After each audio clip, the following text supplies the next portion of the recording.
Welcome to on record.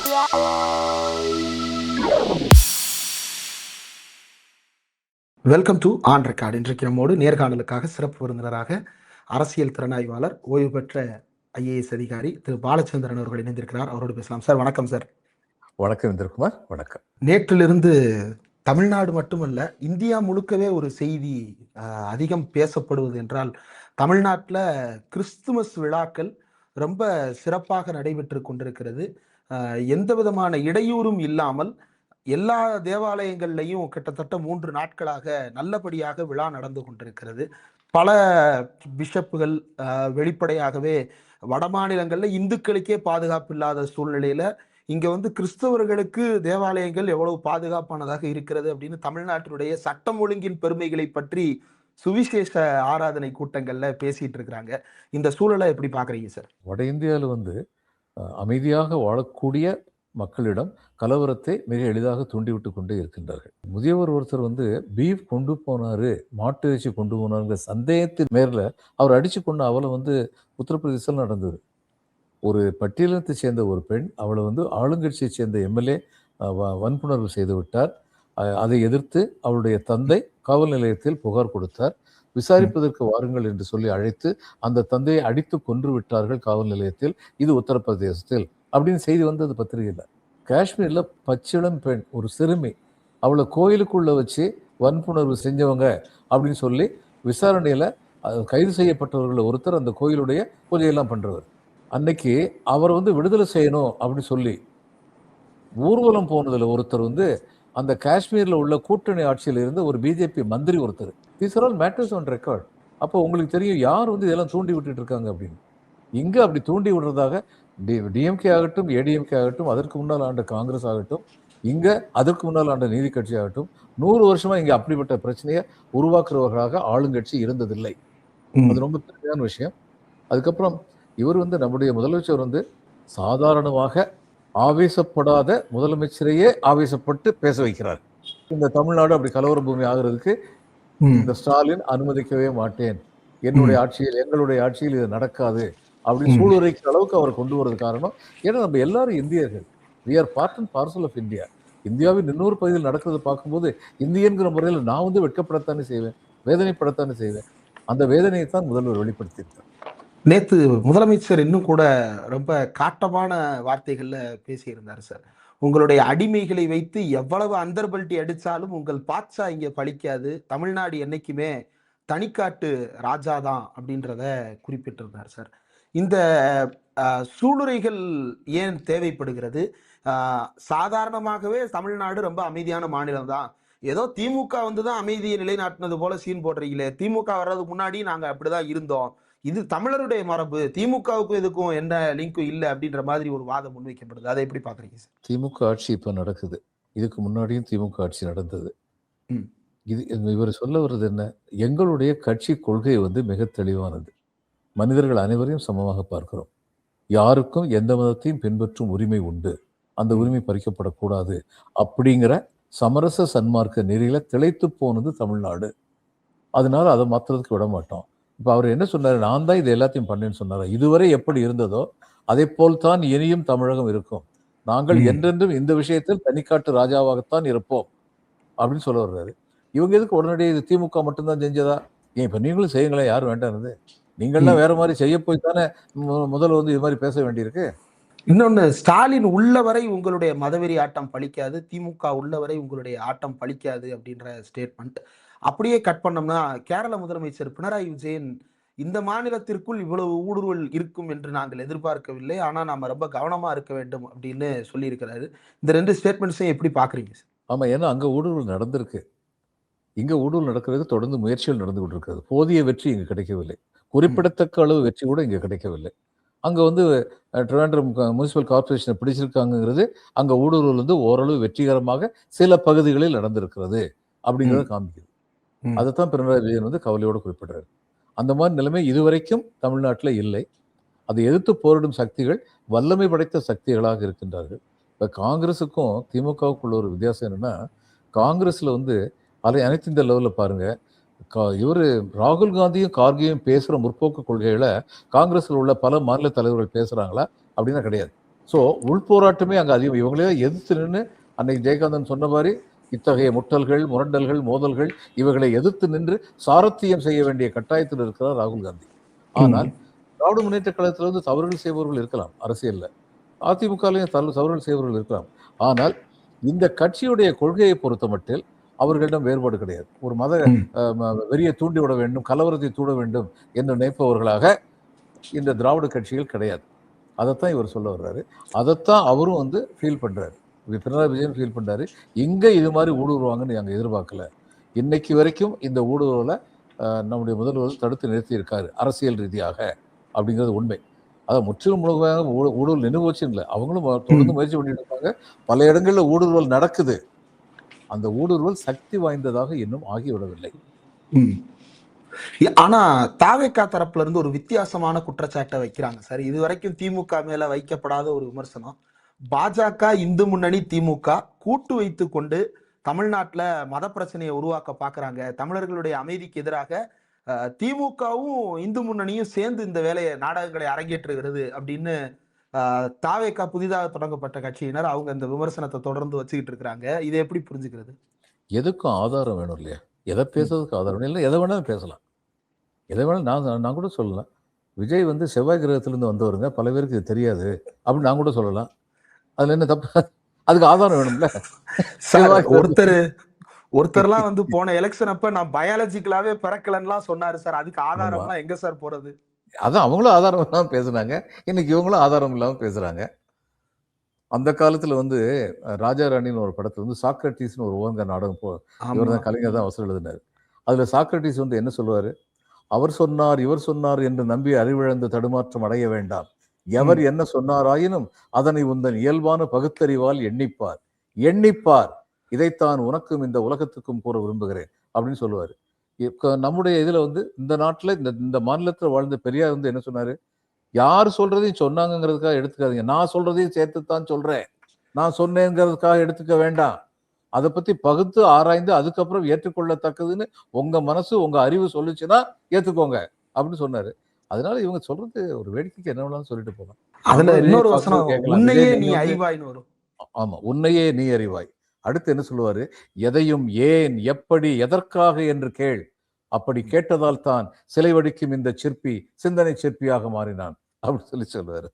இவ்வளவு கொள்கை ரீதியான விஷயங்கள் பேசப்படுற சூழ்நிலையில நிறைய போராட்டங்கள் நடக்குது. அதையெல்லாம் வந்து கவனம் செலுத்தாம எப்ப பார்த்தாலும் ஹிந்து முஸ்லிம் பிரச்சனை, எப்ப பார்த்தாலும் RSS திமுக பிரச்சனை, இதையே முன்னிறுத்திட்டு இருக்கீங்க. செவிலியர்களுக்கு தீர்வு கொடுத்தீங்களா? துப்புரவு பணியாளர்களுக்கு தீர்வு கொடுத்தீங்களா? இடைநிலை ஆசிரியர்களுக்கு தீர்வு கொடுத்தீங்களா? இதை மட்டுமே பேசி பேசி அதையெல்லாம் தவிர்க்க பாக்குறீங்களான்ற ஒரு விமர்சனம் வைக்கப்படுது. அதை எப்படி புரிஞ்சுக்கிறது?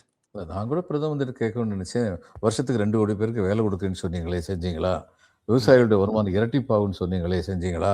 என்விரான்மெண்ட் பொசிஷன் வந்து உலகத்திலேயே லீடிங்காக நம்ம போயிடுவோம்னு சொன்னீங்களே, செஞ்சீங்களா? வெளிநாட்டில இருந்து பணத்தை எடுத்துட்டு வந்து ஒவ்வொருத்தர் அக்கௌண்ட்லயும் 15 லட்சம் ரூபா போட்டுருவேன்னு சொன்னீங்களே, செஞ்சீங்களா? இதெல்லாம் விட்டுட்டு ஏன் எப்ப பார்த்தாலும் ராமர் கோயில் ராமர் கோயில் ராமர் கோயில் பேசிக்கிட்டு இருக்கீங்க?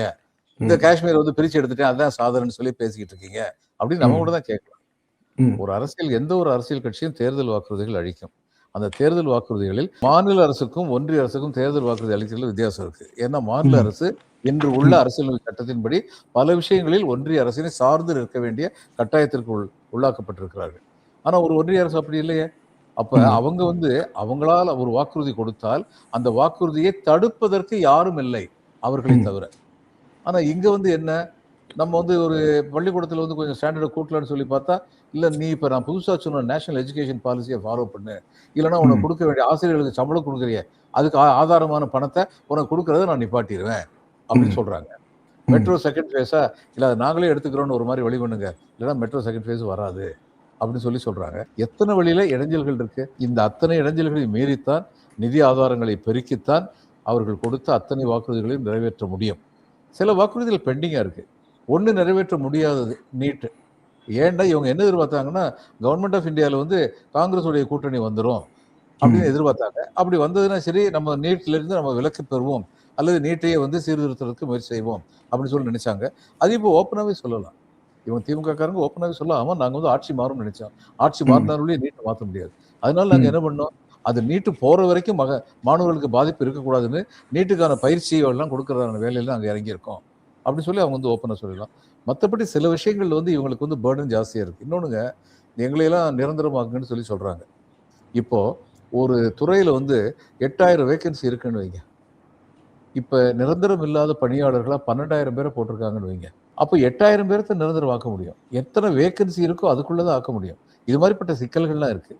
அந்த சிக்கல்கள்லாம் வந்து விளக்க வேண்டிய கடமை ஆளுங்கட்சிக்கு இருக்கிறது. அதில் வந்து தெளிவில்லாத அரசியல் செய்யக்கூடாத கடமை எதிர்கட்சிகளுக்கு இருக்குது. இவங்க தெளிவில்லாத அரசியல் தான் செய்யணும்னு சொல்லி பார்க்குறாங்க. பொங்கலா 5000 ரூபா கொடு, தீபாவளியா 10,000 ரூபா கொடு, என்ன வேணாலும் சொல்லாம எதிர்கட்சியை தான் உட்காந்துருக்கோம். இவங்க இருந்தபோது என்ன செஞ்சாங்கன்னு கேள்வி வரும். அவ்வளோ கொடுத்தாங்களா வரும்ல. இந்த மாதிரியான விஷயங்கள் வரும்போது எதிர்க்கட்சி பொறுப்போடு செயல்பட வேண்டும் அப்படின்றது ஏன் சுட்டிக்காட்டப்படுது? ஆளுங்கட்சி சரியா இருந்தா எதிர்க்கட்சியை நம்ம ஏன் சுட்டிக்காட்ட வேண்டியது இருக்கும்? ஆனாலும் எதிர்க்கட்சியை திரும்ப திரும்ப நீங்க பொறுப்போட செயல்படுங்க அப்படின்னு சுட்டிக்காட்ட வேண்டிய நிலைமை ஏன் ஏற்படுது? அதுவும் குறிப்பா அதிமுகவுக்கு இந்த நிலை ஏன் சார்? ஏன்னா அதிமுக வந்து பொறுப்பற்ற டிமாண்ட் வந்து கிளப்புறாங்க அப்படின்னா, நல்ல பொறுப்பான ஆக்கப்பூர்வமான எதிர்க்கட்சியாக இருக்க முடியும், இருக்க வேண்டும்.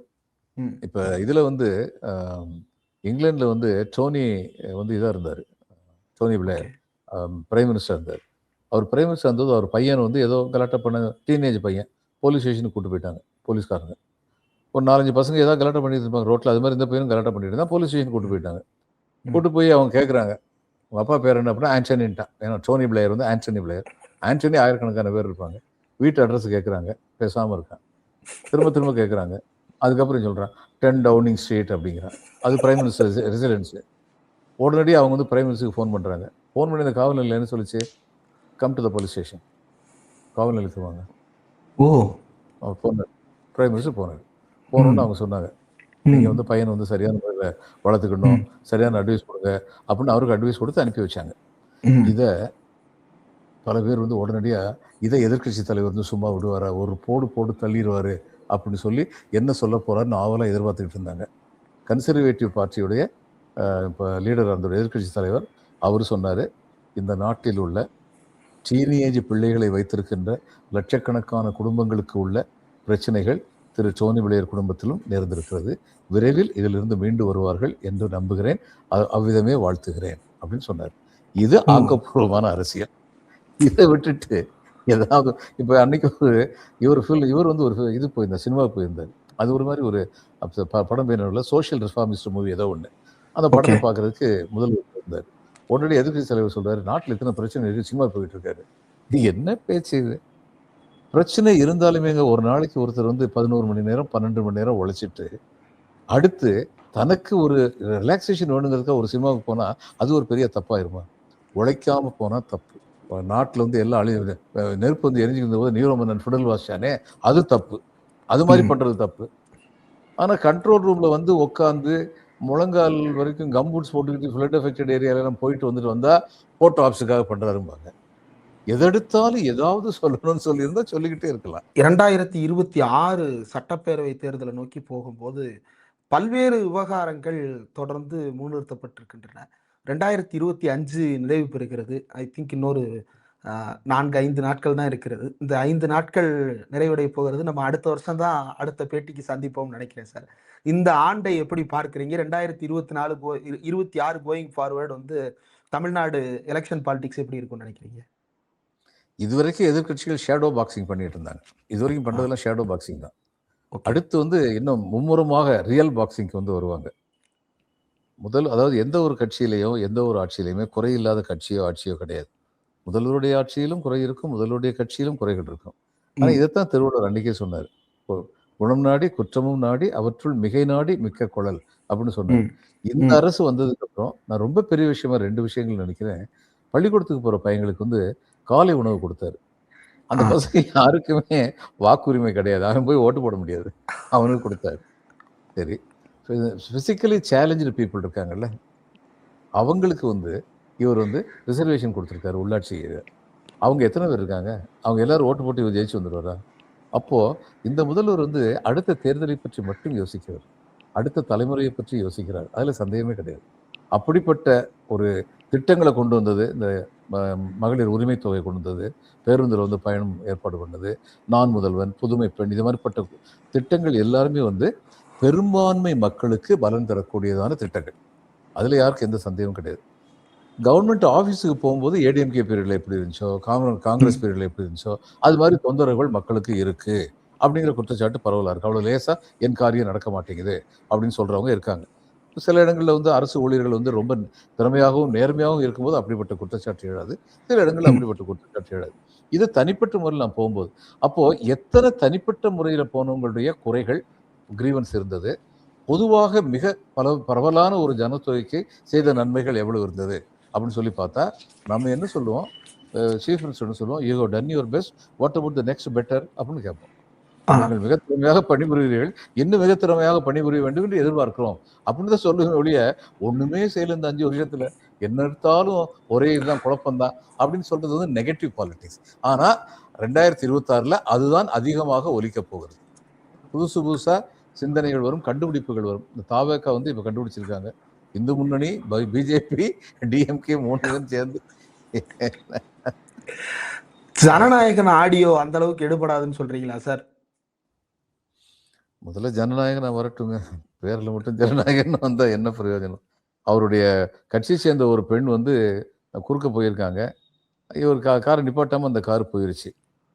இவர் எம்ஜிஆர் முன்னாடி வைக்கிறாரு. எம்ஜிஆருக்கு வந்து நான் வந்து அவர் என்ன சொல்லியிருக்கேன், தனிப்பட்ட மனிதர் என்ற முறையில் எம்ஜிஆருடைய மேன்மையான குணங்கள் எனக்கு மிக மிக அதிகமாக பிடிக்கும். ஒரு நடிகர் என்ற முறையில் இன்னைக்கு வரைக்கும் நான் எம்ஜிஆர் சேர்ந்தேன். இன்னைக்கு வர்ற அத்தனை ஃபார்முலாவும் எம்ஜிஆர் தன் படத்துல கொண்டு வந்த ஃபார்முலா தான். மிக மிக அற்புதமான நடிகர், எனக்கு பிடிக்கும். பாலிடிக்ஸை பொறுத்த மட்டும் he was a political clown, அரசியல் கோமாளியாகத்தான் பல சமயங்களில் நடந்து கொண்டார் அப்படின்னு சொல்லி நான் சொல்லியிருக்கேன். இதுதான் என்னுடைய வெளிப்படையான அசஸ்மெண்ட் அபவுட் எம்ஜிஆர். அவர் ஒரு காஸ்மிக் ஃபோர்ஸ் மாதிரி பல நல்ல குணங்கள் தனிப்பட்ட முறையில் இருந்தது. இதுல வந்து நடிப்புல வந்து மிகச்சிறந்த ஜனரஞ்சகமான மக்களால் விரும்பப்படத்தக்க பல திரைப்படங்கள் வந்து கொண்டு வந்தாரு. அரசியல்ல வந்து ஒரு மாநிலத்தின் முதல்வராக இருந்துகிட்டு தன்னுடைய கட்சிக்காரங்களை பார்த்து எல்லாரும் கையில கத்தி வச்சுங்க அப்படின்னு சொன்னாருன்னா அப்ப அவரை பத்தி என்ன ஜட்ஜ்மெண்ட் கொண்டு வர முடியும்? அது கோமாளித்தனம் தான் சொல்ல முடியும். ஆனால் அவற்றை இருந்தது இது இருக்கு, தனி மனித பண்பாடு இருக்கு. அதுக்கப்புறம் வாடிய பயிரை கண்ட போதெல்லாம் வாடினு சொல்லி வள்ளலார் சொன்ன மாதிரி உருகுனாரு. பசியோட யாரும் இருக்கக்கூடாதுன்னு நினைச்சாரு. இதை யாரும் சந்தேகப்பட முடியாது. எம்ஜிஆர் முன்னாடி வச்சுக்கிட்டு இருக்க விஜய்கிட்ட இதுல எந்த குணங்க இருக்கு? இதுல எந்த குணம் இருக்கு? இந்த மாதிரி தன்னுடைய கட்சிக்கார பொண்ணு வந்து மறிச்சதுன்னா எம்ஜிஆர் என்ன பண்ணிருப்பாரு? உடனடியே அந்த இவங்கெல்லாம் காட்ஸ் எல்லாம் போய் அந்த பொண்ணு விளக்க பார்ப்பாங்க. எம்ஜிஆர் காரட்டு இறங்கிருப்பாரு. சும்மா அது சொல்லிட்டு அவங்கள கூப்பிட்டு என்னம்மா என்னாச்சுமா அப்படின்னு சொல்லி கேட்டிருப்பாரு. இல்ல இன்னொரு பக்கம் எம்ஜிஆரா இருந்திருந்தா கார் அளவுக்கு போயிருக்க தேவையில்ல, வீட்டுக்கு போனா உள்ள சாப்பிட்டுட்டு அவரை நேரில் போய் பார்த்துட்டு வந்துடலாம் சார். பார்க்கலாம். இன்னைக்கு காலையில் ஜென்ராம் சார்ட்டு வந்து நான் சொல்லிட்டு இருந்தேன், எம்ஜிஆர் இறந்த 2வது அல்லது 3வது ஆண்டு நிறைவு சமயத்துல குமுதத்துல வந்து ஒரு நியூஸ் போட்டிருந்தாங்க. எம்ஜிஆர் வந்து வீட்டை விட்டு வெளியில வரும்போது அவங்க அம்மாவுடைய படத்தை வச்சு ஒரு கோயில் மாதிரி வச்சிருந்தார் இந்த வீட்டு கேட்டுக்கு பக்கத்துல. ஒவ்வொரு நாளும் அந்த இதுல வந்து கார் நிற்கும், அம்மாவை பார்த்து கும்பிட்டுட்டு அதுக்கப்புறம் தான் வெளியில போவார். அப்போ ஒரு நாள் போகும்போது ஒரு அம்மா வந்து கையில ஒரு மஞ்சப்பையோட ஒரு வயசான அம்மா வந்து உட்காந்துக்கிட்டு இருந்திருக்காங்க. எம்ஜிஆர் கார் வர்றதை பார்த்து எந்திரிச்சு நின்று இருக்காங்க. கார் போனோன்னு உட்காந்துக்கிட்டாங்க. சாயந்தரம் எம்ஜிஆர் வர்றாரு, மறுபடியும் அந்த அம்மா எந்திரிச்சு நிற்கிறாங்க. உடனே எம்ஜிஆர் வந்து கூட இருந்தவர் ஆரம் வீரப்பன் யாரோ ஒருத்தர் இந்த அம்மாவுக்கு ஏதோ தேவைப்படுது அப்படின்னு சொன்னபோது அந்த வீரப்பன் அந்த கூட இருந்தவர், ஐ திங்க் ஹீஸ் வீரப்பன், அவர் சொன்னார், அண்ணே லட்சக்கணக்கான தாய்மார்கள் உங்களை பார்க்கணும்னு சொல்லி காத்துக்கிட்டு இருக்காங்க, அதில் ஒரு அம்மா ஒரு ஆசை வந்திருக்காங்க உங்களை பார்க்கணும்னு நினச்சிட்டு இருக்காங்க, அவ்வளோதான் நினைக்கிறேன். இல்லை ஏதோ தேவையாக இருக்குது, கூப்பிடுங்க அவங்களை. கூப்பிட்டு அவங்கள வந்து கேட்டிருக்காரு, என்னம்மா ஆச்சு உங்களுக்கு அப்படின்னு சொல்லி. இல்லை ஐயா என் மகளும் மருமகனும் செத்து போயிட்டாங்க, எனக்கு ஒரு பேத்தி தான் இருக்கா, அவள் வந்து பள்ளிக்கூடத்தில் படிப்பை முடிச்சிட்டா, அவள் நர்ஸு படிக்கணும்னு சொல்லி சொல்கிறா, 2 வருஷம் ஏதோ டிப்ளமா இருக்கான், அதுக்கு எனக்கு எந்த இதுவும் கிடையாது, அவள் தான் எனக்கு ஆக்கி போட்டுக்கிட்டு இருக்கா, எனக்கு ஒரே பாப்போட்டு அவள் தான், அவளை எப்படியாவது நர்ஸுக்கு படிக்க வச்சுட்டா நல்லா போயிடும். உடனே எம்ஜிஆர் வந்து ஒரு கேள்வி கேட்டாராம், ஆமாம் அந்த பொண்ணு தான் உங்களுக்கு ஆக்கி போட்டுக்கிட்டு இருக்குன்னு சொல்கிறீங்க, அந்த பொண்ணு நர்ஸ் படிக்கிறேன்னு ஏதாவது ஹாஸ்டலுக்கு போயிட்டா அதுக்கப்புறம் நீங்கள் என்ன பண்ணுவீங்க? அதுக்கு அந்த அம்மா சொல்லிச்சான், நம்ம காரம் ஓஞ்சி வச்சுக்காங்க, நம்ம இருந்த என்ன போய் என்ன, பேத்தி நல்லா இருந்தால் பத்தாது. இந்த மாதிரி நல்ல உள்ளம் படைத்தவங்களை பார்த்தா எம்ஜிஆர் கண் கலங்கிடுவார். உடனே கண் கலங்கிட்டு, சரிம்மா நீங்கள் படுத்து தூங்குமா, நான் பார்க்குறேன், இங்கே இருங்கம்மா சொல்லிட்டு போனார். காலையில் வந்து அவருடைய இவர் வந்து எம்ஜிஆர் உதவியாளர் வந்து அந்த பாட்டியை கூப்பிட்றாங்க. கூப்பிட்டு சொல்கிறாராம், பாட்டி உங்கள் காரியம் எல்லாம் முடிஞ்சு போச்சு, நேற்று வந்து சின்னவர் வந்து பேசினார், அந்த ஹெட்மாஸ்டர்கிட்ட பேசினார், உங்கள் பற்றி நல்லா படிக்கிறான்னு ஹெட்மாஸ்டர் சொன்னார். அடுத்து வந்து 2 வருஷம் டிப்ளமான்னு சொல்லி சொல்கிறா, ஆனால் அந்த பொண்ணு 4 வருஷம் கிராஜுவேஷனே பண்ணலாம், நர்சிங் பண்ணலாம், வெள்ளூரில் போய் பண்ணால் இன்னும் நல்லாயிருக்கும், சிஎம்சியில் பண்ணால் நல்லாயிருக்கும்னு சொன்னார். அவர் சம்மந்தப்பட்டவங்கள்ட்ட பேசி உங்கள் பேத்தி அட்மிஷனுக்கு ஏற்பாடு பண்ணிட்டாரு, எவ்வளவு பணம் செலவழின்னு சொல்லி அத்தனை பணத்தை அனுப்புறேன்னு சொல்லிட்டாரு, உங்களுக்கும் பேங்க்கில் ஒரு டெபாசிட் போட்டு மாதம் 100 ரூபா அதில் வட்டி வர்றதுக்கு ஏற்பாடு பண்ணியிருக்காரு, வாங்க இப்போ அவர் எந்த அளவுக்கு போயிருக்காருன்னு பாருங்க. அதில் முக்கியமான ஒரு விஷயம், ஹெட் மாஸ்டர்கிட்ட கேட்டாராம் எவ்வளவு செலவழியும் சொல்லி பெர் இயர். உடனே அவர் சொன்னாராம் ஃபீஸு காஸ்ட்ல எல்லாம் சேர்ந்து ஒரு குறிப்பிட்ட அமௌண்ட்டு, சரி 4000, அந்த காலத்தில் அவ்வளோதான் ஆகும், 4000 ஆகும்னு சொன்னால் எம்ஜிஆர் வந்து சரி அப்போ 4500 அனுப்பி வைக்கிறேன்னாராம். உடனே இவர் கேட்டாரா 4000 தான் சார் அப்படின்னாராம். ஆமாங்க, ஹாஸ்டலுக்கும் காலேஜ் ஃபீஸுக்கும் 4000 ரூபா, இந்த பொண்ணு தான் காலாண்டு தேர்வு, அரையாண்டு தேர்வு, முழு ஆண்டு தேர்வுன்னு சொல்லிட்டு போயிட்டு இங்கே வீட்டுக்கு வருவாள்ல, அந்த பஸ் செலவு யார் கொடுப்பா? நீங்களா கொடுப்பீங்க? இப்போ வருஷத்துக்கு ஒரு 2 ட்ரெஸ்ஸாக அந்த பொண்ணு எடுக்க வேண்டாம்? அதாவது எந்த அளவுக்கு யோசிக்க முடியும் மனிதநேயம் உள்ள ஒரு மனிதனால். அந்த மனிதநேயம் இன்னைக்கு ரொம்ப துரதிருஷ்டவசமா இன்னைக்கு ஏடிஎம்கேயுடைய தலைமை பண்புல உள்ளவங்ககிட்டையும் கிடையாது, எம்ஜிஆருடைய பெயரை சொல்றவங்ககிட்டையும் கிடையாது. அதனால அப்படிப்பட்ட ஒரு உயர்ந்த மனிதராக நீங்க சொன்னீங்கல்ல, எம்ஜிஆர் வந்து நேரம் வீட்டுக்கே போயிருப்பாங்க. உண்மைதான். வீட்டுல வெளியில உட்காந்துக்கிட்டு இருந்தவங்கள உள்ள அவன் கூட்டி போய் இது பண்ணியிருக்காரு. இவர் அலெக்சாண்டர் வந்து இதுல இருந்தாரு, ஸ்பெஷல் பிரான்ச்ல இருந்தாரு. நானும் அவரும் ஒன்னா கேபினட் செக்ரட்டரியேட்ல கொஞ்ச நாள் இருந்தோம். Alexander IPS. அவர் ஒரு நாள் என்கிட்ட சொன்னாரு, வீட்டுக்கு வெளியில வந்து ஒரு அம்மா நின்றுட்டு இருந்தாங்களாம். அங்க அங்கமுத்து, பழைய கால படத்துல நடிக்கிறவங்க. அவங்க வந்து எம்ஜிஆர் வெளியில வந்த உடனே ராசா ராசான்னு கூப்பிட்டாங்களாம். அங்கமுத்து சுகர் வந்து ரொம்ப ஒடுங்கி போயிட்டாங்களாம். கார் கிளம்பிருச்சு. எம்ஜிஆருக்கு அவங்களை அடையாளம் தெரியல, ஆனால் அந்த வாய்ஸ் அவருக்கு நினைவு இருந்துச்சு. உடனே கேட்டாராம் இவர்கிட்ட, யாரு அப்படின்னு சொல்லி. இவர் ஏற்கனவே விசாரிச்சதுனால, சார் பழம்பெரும் நடிகை அங்கமுத்து சார். கார் ரிவர்ஸில் எடு அப்படின்னாரு எம்ஜிஆர். ரிவர்ஸில் போனோடனே அந்த அம்மா ரொம்ப அவசரமாக போய்கிட்டு இருக்க நேரம் அந்த அம்மா கையை பிடிச்சாராம், திருன்னு உள்ளே இழுத்துட்டு போனாராம். அங்கே சில இதெல்லாம் பேக்கெட்ஸ்லாம் வச்சுருப்பாரு, இந்த மாதிரி வர்றவங்களுக்கு கொடுக்கணும்னு. 5000 ருபீஸு, சேலம் வேஷ்டி, இது மாதிரி ஒன்று எடுத்து கையில் கொடுத்தாராம். மறுபடியும் கையை பிடிச்சி திருன்னு வெளியில் எடுத்துகிட்டு வந்தாராம். நீ நல்லா இருக்குன்னு ராசான்னு சொல்றதுக்குள்ள வண்டி கிளம்பிருச்சு, போயிட்டார். அந்த மாதிரி வந்து உண்மையாவே மனப்பூர்வமா செஞ்ச மனுஷர், அதுல சந்தேகமே கிடையாது. இவங்கெல்லாம் எம்ஜிஆர் பேரை சொல்றதுக்கு தகுதி இல்லாத ஆட்கள். அரசியல் குருங்கிறாரு, ஒருவேளை அவரை மாதிரி இவரும் அரசியல் ஏதாவது பண்ணுவாருன்னு. என்ன நடக்குதுன்னு பொறுத்திருந்து பார்ப்போம் சார். இவ்வளவு நேரம் ஒதுக்கி இந்த நேர்காலம் தந்ததற்கு மிக்க நன்றி சார். வணக்கம்.